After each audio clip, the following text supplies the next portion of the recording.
សួស្តីអ្នកនរអគ្នានិយាយទៅថ្ងៃនេះខ្ញុំមកប្រាប់អ្នកនរគ្នាពីរបៀប complete extra bonus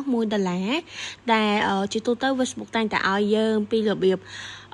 extra bonus សម្រាប់លុយបន្ថែមចូលទៅក្នុង Facebook account ឬក៏ Facebook page របស់យើងអញ្ចឹងខ្ញុំឃើញបងមួយចំនួនគាត់អត់ទាន់សូវចេះ post តតណាអញ្ចឹងតកតងនឹង extra bonus គឺយើងអាចចូល check នៅក្នុង page បានណាដូចខ្ញុំបង្ហាញអ្នកនរគ្នាអញ្ចឹងចាំតិចទេចានេះ account ខ្ញុំវា restrict បាត់ហើយប៉ុន្តែខ្ញុំចូលចុចទៅក្នុង page ឲ្យអ្នកនរគ្នាមើល extra bonus តែស្តែ page ហ្នឹង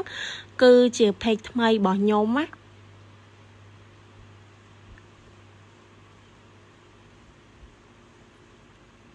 នេះអ្នកនរគ្នានេះ page ថ្មីរបស់ខ្ញុំFacebook គឺតាមតែតម្លៃ extra bonus ឲ្យអញ្ចឹង extra bonus ហ្នឹងគឺទទួលបាន$1ក្នុងការផុសចឹងវាងាយមែនតើហើយឥឡូវខ្ញុំតាមរកបាន 0.02 ទេនិយាយទៅកាក់សេនហ្មងណា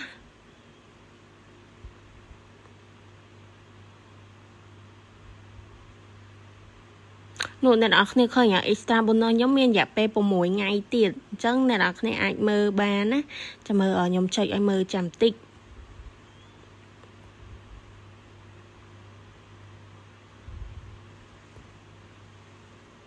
ចឹងនៅក្នុងខែ2នេះតំរកបាន 0.02 ឯសេតហ្មងណា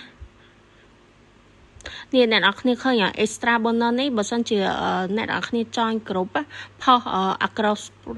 គ្រប់ឬក៏ share ចូលគ្រប់រយៈពេល6ផុសហ្នឹងណាបើសិនជា admin គាត់អត់ delete របស់អ្នកនរគ្នាទេ Facebook នឹង count ឲ្យអ្នកនរគ្នាមួយនិយាយទៅចាប់ពី3ម៉ោងទៅ4ម៉ោងទៅគេនឹង count ឲ្យមួយឯងអញ្ចឹងអ្នកនរគ្នាធ្វើមិនឲ្យគ្រប់តាមលក្ខខណ្ឌគេហ្នឹងទៅអ្នកនរគ្នានឹងទទួលបាន$1ភ្លាមពី Facebook ណានិយាយទៅextra bonus ហ្នឹងគឺងាយមែនតើហើយស្រួលយកមែនតើអាហ្នឹងសម្រាប់ page ថ្មីគឺដឹងតែមាន 100% ឯងព្រោះខ្ញុំឃើញបងប្អូនខ្លះគាត់អត់បានយក extra bonus ហ្នឹងអញ្ចឹងស្ដាយមែនតើព្រោះវាងាយស្រួលមែនតើហ្មងណាអញ្ចឹងគ្រប់ហ្នឹងគឺខ្ញុំចង់ឲ្យអស់ហើយតែខ្ញុំអត់បានផុសឲ្យខ្ញុំគ្រាន់តែធ្វើវីដេអូឲ្យអ្នកនរគ្នាអញ្ចឹងហើយចាំមើលខ្ញុំនឹងផុសវីដេអូមួយទៀតនៅពេលដែលខ្ញុំផុស complete extra bonus ហ្នឹងហើយអញ្ចឹងណាចឹងបើសិនជាអ្នកនរគ្នាមានចង្អល់អីមានសំណួរអីអាចសួរនៅខាងក្រោមខ្ញុំបានណាខ្ញុំនឹងឆ្លើយប្រាប់វិញអរគុណ